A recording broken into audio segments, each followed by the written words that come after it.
Salve a tutti e benvenuti sul mio canale dedicato alle storie più discusse dello spettacolo internazionale. Prima di entrare nei dettagli, vi ricordo che potete sostenere il nostro lavoro con un semplice mi piace e iscrivendovi. Ogni nuovo iscritto è una spinta a continuare a raccontarvi ciò che accade dietro i riflettori. Oggi vi porto un approfondimento su Can Yaman, l'attore turco che ha conquistato il pubblico di mezzo mondo con il suo carisma, i suoi ruoli da protagonista e un rapporto inusualmente caloroso con i fan. Eppure, proprio quel legame speciale è stato messo a dura prova da una serie di eventi spiacevoli che rischiano di minare la sua passione per il mestiere. Un successo costruito sull'empatia. Per comprendere appieno ciò che è accaduto, bisogna ricordare quanto Can Yaman abbia fondato la sua immagine pubblica su un principio chiave: avvicinarsi ai fan senza barriere. Dai set di Istanbul alle premiere di Roma, l'attore ha sempre dedicato minuti, se non ore, a strette di mano e fotografie, dimostrando una pazienza che spesso sorprende persino le guardie del corpo.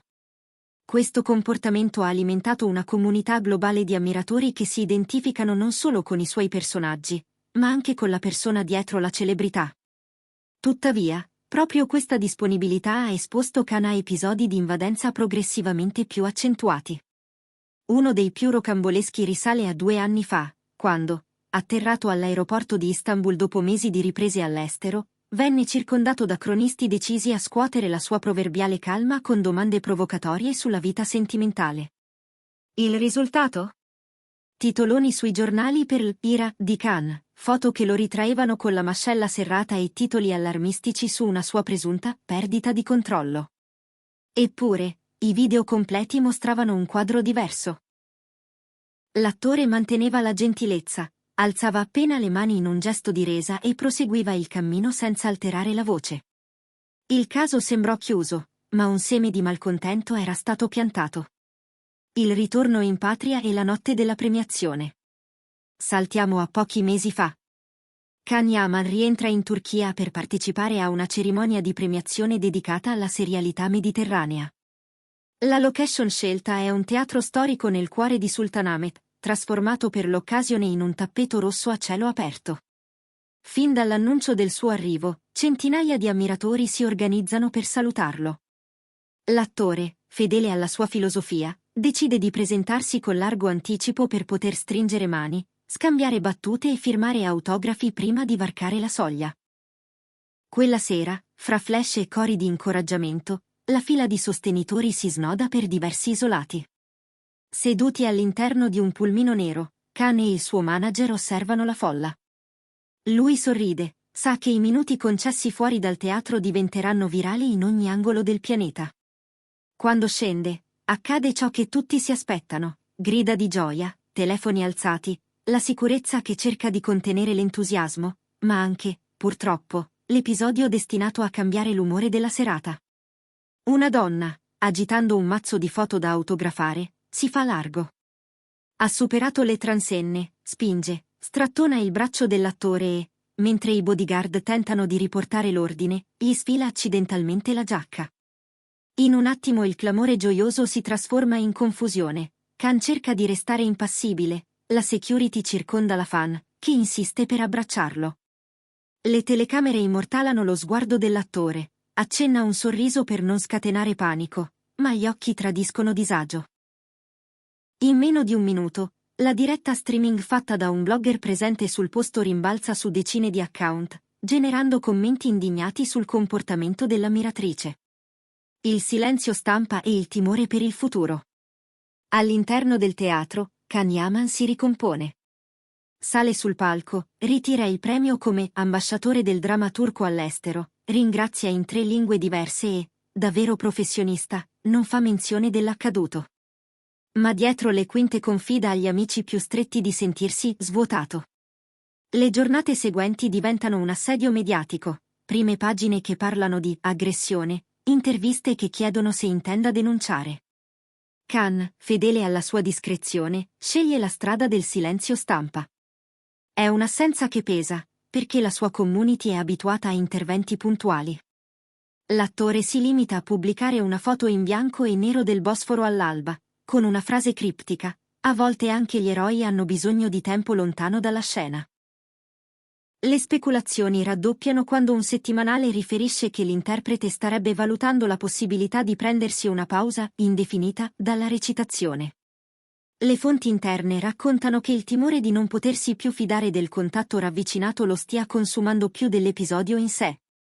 Se la mia presenza rende le persone così invadenti da spaventare me e loro stesse, forse è meglio far parlare solo le storie che interpreto, avrebbe confidato a un amico sceneggiatore. La voce di Demet Özdemir. A riaccendere il dibattito interviene Demet Özdemir, attrice e collega di vecchia data, con cui Khan ha condiviso uno dei set più celebri della sua carriera. Invitata a un talk show, Demet non si nasconde dietro il politically correct. Ho assistito a scene simili e posso dire che l'entusiasmo a volte diventa violenza. Capisco l'amore del pubblico, ma nessun artista dovrebbe sentirsi costretto a scegliere tra proteggere la propria sicurezza e rispettare i fan. Le sue parole rimbalzano sui social e innescano una discussione ampia sulla responsabilità collettiva di mantenere un confine. Nel frattempo, i promoter europei di Can Yaman confermano che il tour di presentazione della nuova serie, previsto fra Madrid e Varsavia, rimane in calendario, ma con misure di sicurezza potenziate. Le domande sulla tenuta emotiva dell'attore restano senza risposta e ognuno riempie i silenzi con ipotesi. La riflessione di Khan e il patto con i fan. Quando il clamore sembra aver toccato l'apice, Khan decide di parlare. Non sceglie le televisioni, ma una lettera aperta diffusa sui propri account ufficiali.